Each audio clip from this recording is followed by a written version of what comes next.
probably noticed I don't feel about that war the way we were told we were supposed to feel about that war, the way we were ordered and instructed by the United States government to feel about that war. You see, I'll tell you, my mind doesn't work that way. I got this real moron thing I do. It's called thinking.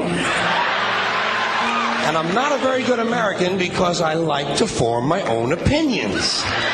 I don't just roll over when I'm told to. Sad to say, most Americans just roll over on command. Not me. I have certain rules I live by. My first rule, I don't believe anything the government tells me. Nothing. Zero. Nope.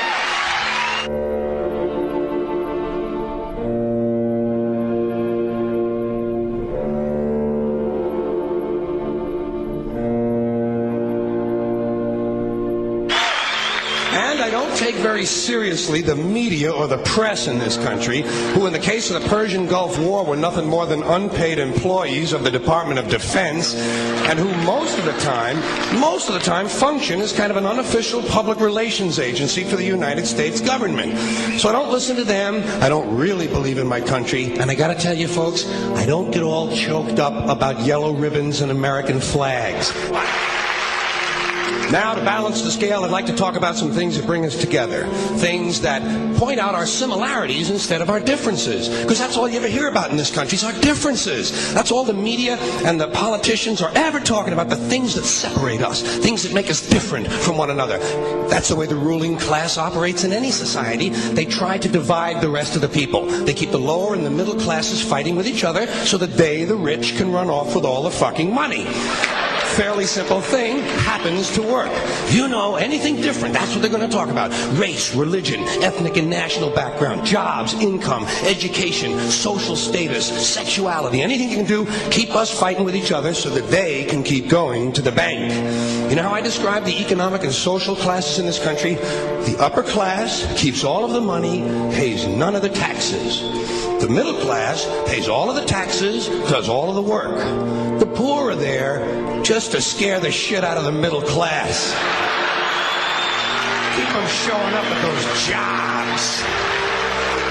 Politicians know that word. They use it on you. Politicians have traditionally hidden behind three things: the flag, the Bible, and children. No child left behind. No child left behind. Oh, really? Well, it wasn't long ago you were talking about giving kids a head start. Head start, left behind? Someone's losing fucking ground here. But there's a reason. There's a reason. There's a reason for this. There's a reason education sucks, and it's the same reason that it will never, ever, ever be fixed. It's never going to get any better. Don't look for it. Be happy with what you got. Because the owners of this country don't want that. I'm talking about the real owners now. The big, the wealthy, the real owners, the big wealthy business interests that control things and make all the important decisions. Forget the politicians. They're irrelevant. The politicians are put there to give you the idea that you have freedom of choice.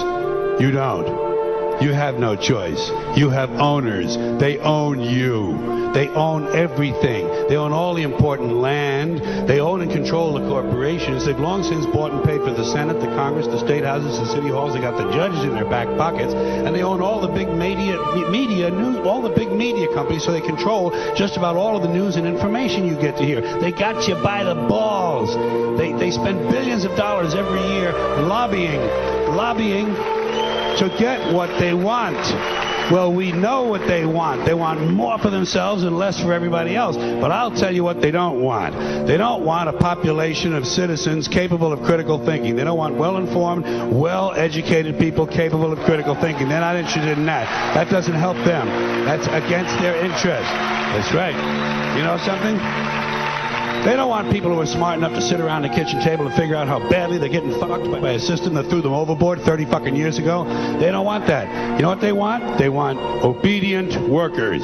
Obedient workers. People who are just smart enough to run the machines and do the paperwork, and just dumb enough to passively accept all these increasingly shittier jobs with the lower pay, the longer hours, the reduced benefits, the end of overtime, and the vanishing pension that disappears the minute you go to collect it. And now they're coming for your Social Security money. They want your fucking retirement money. They want it back so they can give it to their criminal friends on Wall Street. And you know something? They'll get it. They'll get it all from you sooner or later because they own this fucking place. It's a big club, and you ain't in it.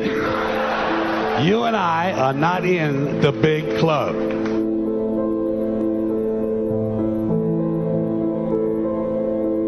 The greatest form of control is where you think you're free when you're being fundamentally manipulated and dictated to. One form of dictatorship is being in a prison cell and you can see the bars and touch them. The other one is sitting in a prison cell but you can't see the bar, you think you're free. What the human race is suffering from is mass hypnosis. We are being hypnotized by people like this. Newsreaders, politicians, teachers, lecturers. We are in a country and in a world that is being run by unbelievably sick people. The chasm between what we're told is going on and what is really going on is absolutely enormous. The greatest hypnotist on planet Earth is a oblong box in the corner of the room. It is constantly telling us what to believe is real. Historically, the control and manipulation of political opinion has been the Freemasons' main weapon in gaining control of countries and states. Once in control of the rulers and politicians of a country, laws and political structures could be changed in accordance with their agenda.